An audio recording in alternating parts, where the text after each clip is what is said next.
सभी लोगों को नमस्ते नमस्कार। जैसा कि मैंने कहा था कि हम धीरे धीरे यूट्यूब पर सभी क्लासेस करेंगे, चाहे हमारा जीएस का पोर्शन हो या रीजनिंग का हो, मैथ का हो, सभी ठीक है। तो आज हम एक बहुत ही हमारा जो इंटरेस्ट सबसे कहते हैं रीजनिंग, आज हम रीजनिंग का एक चैप्टर है, रीजनिंग का इंट्रोडक्शन हमने कर लिया है कि हमें क्या पढ़ना है क्या क्या नहीं पढ़ना है। तो अब हम यहाँ पर करेंगे रीजनिंग का एक महत्वपूर्ण चैप्टर है जिसका नाम है ब्लड रिलेशन। क्या नाम है? Blood relation. ठीक है, ब्लड रिलेशन, ब्लड रिलेशन या हम कह सकते हैं रक्त संबंध, रक्त संबंध। ठीक है, क्या होता है ब्लड रिलेशन या रक्त संबंध। ठीक है, अब हम बात करें कि रक्त संबंध होते क्या हैं। अब अगर बात करें तो मनुष्य क्या है? मनुष्य एक सामाजिक प्राणी है और जो जिनके द्वारा मनुष्य एक दूसरे से जुड़ता है। समाज में कई प्रकार की प्रथाएं हैं। विवाह एक प्रथा है, तो विवाह में देखा होगा जब विवाह होता है तो व्यक्ति एक का संबंध दूसरे से जुड़ जाता है। जब दूसरे से वो संबंध जुड़ता है व्यक्ति का, तो क्या हो जाता है? एक संबंध बन जाता है। ठीक है, तो मनुष्य सामाजिक प्राणी भी है और देखा जाए तो एक समाज की इकाई भी है। और समाज की इकाई है तो उसके बीच में कहीं ना कहीं संबंध है, और उन संबंध को ही आइडेंटिफाई करने के लिए, समझने के लिए हम क्या पढ़ते हैं? रक्त संबंध। ठीक है, वैवाहिक में आप देखेंगे पति पत्नी हो जाएंगे। ठीक है, वहीं पर आप देखेंगे भाई बहन होते हैं। ठीक है, रक्त संबंध में आप देखेंगे कि एक परिवार में पिता का संबंध होता है पुत्र से, पुत्र का संबंध होता है जो पिता की पुत्री मतलब अपनी बहन से। तो ये सब चीज़ें संबंध में कहाँ पढ़ेंगे?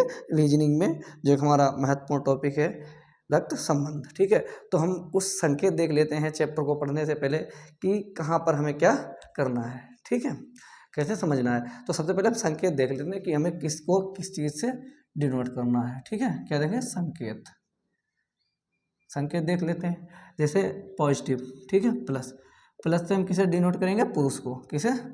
पुरुष को। ठीक है, किसे करेंगे? पुरुष को। निगेटिव से करेंगे महिला को। किसे करेंगे? महिला को। ठीक है, ध्यान रखना, महिला को करेंगे काहे से? निगेटिव से। उसके बाद में हम देखेंगे अगर हमारा जो, ये तो हो गया हमारा महिला और पुरुष को। अगर हम पीढ़ी की बात करें, जो पीढ़ी को हमें समझना, तो वो हम कैसे समझेंगे? जैसे कोई पुत्र है, ठीक है, तो पुत्र से जो पिता है उसका, तो पिता की पीढ़ी को कहाँ रखा जाएगा? उससे ऊपर। ठीक है, अब इसका भी कोई पुत्र है तो उसे कहाँ रखा जाएगा? कहाँ रखा जाएगा? ये क्या हो जाएगा? इसका पोता या नाती। ठीक है, तो इस तरह से हमें क्या रखना है? जो संबंध है वो जनरेशन के आधार पर रखने होते हैं। उसके बाद में अगर हम बात करें, जैसे पति पत्नी है, पति पति पत्नी।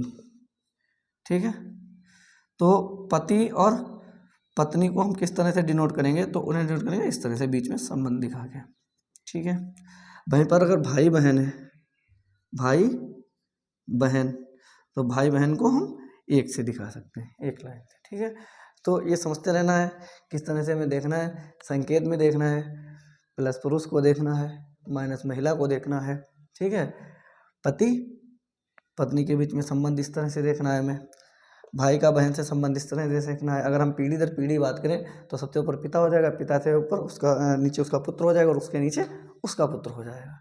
तो इस तरह से हमें संबंध देखने हैं। ठीक है, तो हम इसके कुछ उदाहरण करते हैं पहले।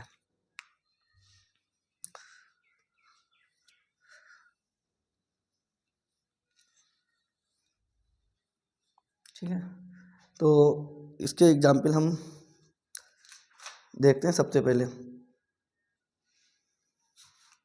कुछ क्वेश्चन देख लेते हैं हम, जिन्हें हम समझेंगे। ठीक है, तो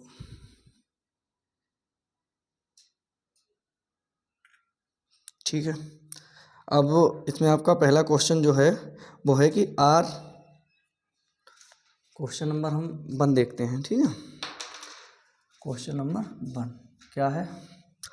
आर बाई का बेटा है। आर जो है वो किसका बेटा है? बाई का बेटा है। आर बाई का बेटा है। बाई के की पत्नी है। तो बाई क्या है? के की पत्नी है। बाई के की पत्नी है, और के जो है के जेड का के जेड का इकलौता पुत्र है। कैसा है? इकलौता इकलौता पुत्र है। उसके बाद में जेड की पत्नी का कुछ साल पहले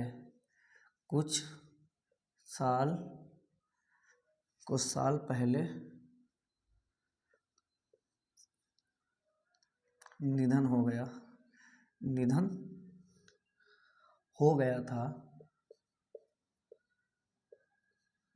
गया था।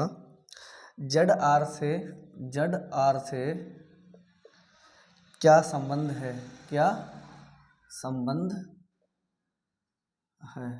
ठीक है, जेड आर से क्या संबंध है? जैसे आपको पता ही होगा, जो पिता होते हैं, पिता के पिता दादा होते हैं, वैसे ही आप देखेंगे जो बहन का लड़का होता है वो क्या होता है? भांजा होता है, लड़की भांजी होती है। ठीक है, भाई का जो लड़का या लड़की होगी क्या होगी? भतीजी या भतीजा होगा। तो इसी प्रकार संबंध होते हैं। तो सबसे पहले हम क्वेश्चन को देखते हैं कि आर बाई का बेटा है। आर किसका बेटा है? बाई का। तो बाई क्या है? बेटा है। तो आर तो हमें पता लग गया, आर क्या है? बेटा है, तो आर पुरुष है। ठीक है, समझते रहना है। आर क्या है? पुरुष है। लेकिन बाई का जेंडर क्लियर नहीं हुआ अभी। फिर कह रहा है बाई के की पत्नी है। बाई किसकी पत्नी है? के की। तो इसका मतलब ये पत्नी हो गई। ठीक है, और पत्नी किसकी है? के की। तो ये क्या होगा? यहाँ से के की क्या हो जाएगा? के क्या हो जाएगा? पुरुष हो जाएगा। ठीक है, क्या कह रहा है? आर बाई का बेटा है। तो आर क्या है? बेटा है, तो पुरुष हो गया। बाई के की पत्नी है, इसका मतलब बाई क्या है? बाई के की पत्नी है, तो बाई महिला हो गई और क्या? पुरुष हो गए। तो ये दोनों क्या हो गए? पति पत्नी। ठीक है, आगे देखते हैं। के जेड का इकलौता पुत्र है। जो के है वो किसका पुत्र है? जेड का। के जेड का इकलौता पुत्र है, लेकिन के का जेंडर अभी क्लियर, जेड का जेंडर अभी क्लियर नहीं हुआ है। इकलौता पुत्र है, ये पुरुष भी हो सकता है, महिला भी। फिर आगे देखते हैं। जेड की पत्नी का कुछ साल पहले निधन हो गया। इसका मतलब जेड क्या है? पुरुष है, और इसकी पत्नी का क्या हो गया? कुछ समय पहले निधन हो गया। ठीक है, इसका क्या हो गया? निधन। इसकी पत्नी जो थी उसका निधन हो गया। ठीक है, तो इससे हमें इसका जेंडर क्लियर हो गया।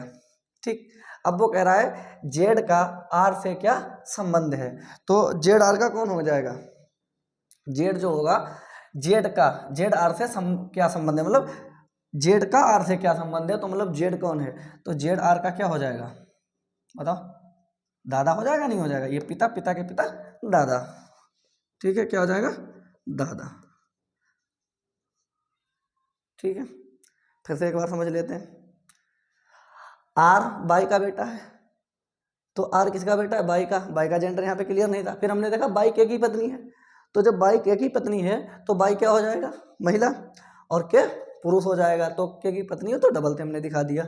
उसके बाद में कहते हैं कि के जेड का इकलौता पुत्र है। जो के है वो किसका पुत्र है? जेड का। कैसा? इकलौता। लेकिन जेड पता नहीं उसकी माँ है या पिता है। फिर हम आगे देख रहे हैं, जेड की पत्नी का कुछ साल पहले निधन हो गया। इसका मतलब जेड की पत्नी का निधन हो गया है, तो जेड कौन है? तो जेड क्या है? पुरुष है। और जब जेड पुरुष है तो पूछा जेड का आर से क्या संबंध है? तो जेड का जो आर से संबंध है वो दादा का संबंध है। ठीक है, इसी के साथ हम बाकी क्वेश्चन अगले वीडियो में देखते हैं। ठीक है।